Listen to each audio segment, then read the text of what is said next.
The New York Giants are not done signing veteran players as they signed 2 today.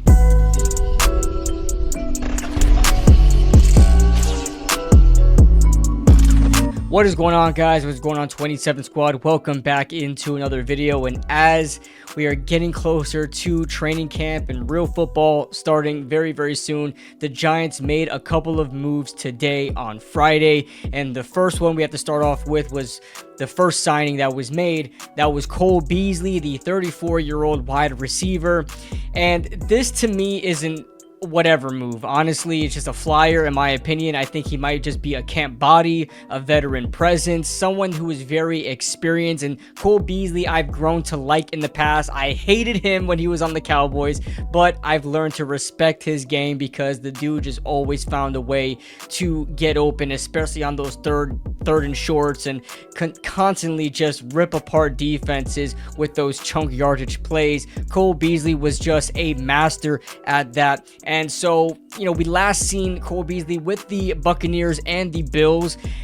Listen, if the Giants has this dude on the roster on week 1 or the day 1 roster, initial roster, then we're in big trouble, because that really says that none of these guys are good enough to beat out a 34-year-old wide receiver who may have retired, I believe, twice. I believe he retired twice, and now he's back in action again with Big Blue.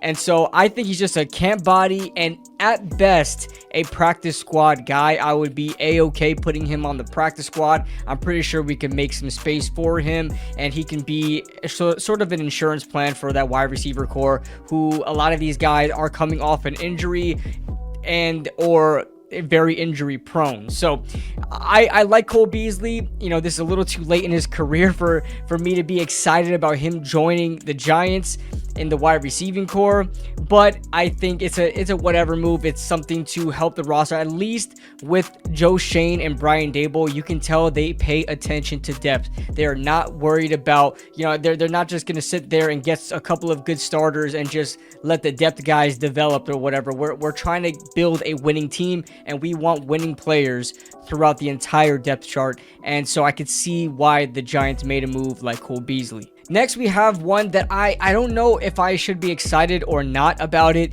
but that is running back James Robinson. Now, I've grown to like James Robinson's game over the past couple of seasons. Now, we haven't seen too much of the guy because he was an undrafted rookie. I did not know of him at all until he rose onto the scene running for 1,070 yards in his rookie season, being the leading rusher for the Jacksonville Jaguars. And it really seemed like they found their future running back for cheap in that undrafted free agent pool in 2020. But it seems like, they drafted a first round running back the next year with Urban Meyer. He drafted Travis Etienne, and it kicked Robinson out. Now, Robinson tore his ACL his second season in 2021, and he wasn't the same since then. They wound up trading him to the New York Jets, and I don't believe he had much production there with the Jets, but he signed with the New England Patriots, and then this offseason he signed with the Patriots, and the Patriots wind up cutting him because he apparently looked slow in offseason workouts. So that's a little bit concerning. James Robinson, if you look at his game, if you watch his film, by the way, if I say James Bradbury by accident, my bad. But James Robinson, he doesn't really jump off the screen with speed. Even looking at his rookie season, he just found a way to be patient and wait for those holes to open up and kind of burst through them, or he would break a couple of tackles. He is known for being sort of a dual back, where he has that athleticism where he can go out and catch a pass and miss a tackle or two and keep going.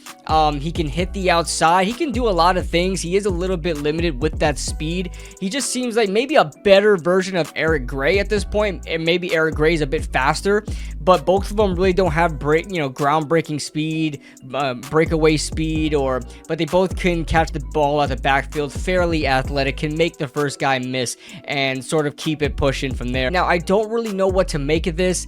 It really just seems like maybe an insurance plan. Maybe we're trying to help the running back roster a little bit, just in case Saquon Barkley decides not to play, which I highly doubt, but this may be a little bit of a chess move for the Giants on their side of the contract negotiations with Saquon Barkley, saying, hey, now we're adjusting the running back position. We are prepared to replace you if you do not want to play.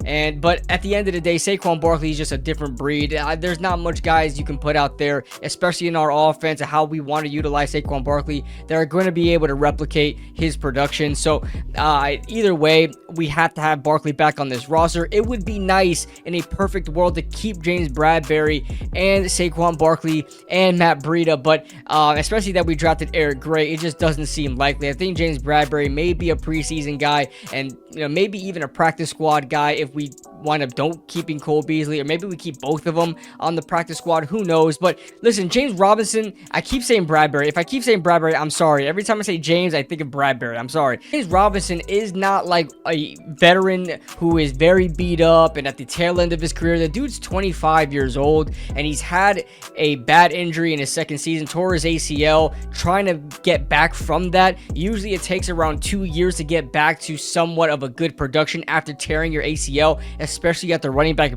position, unless you're like Adrian Peterson. But we have to find a way to give James Robinson a chance.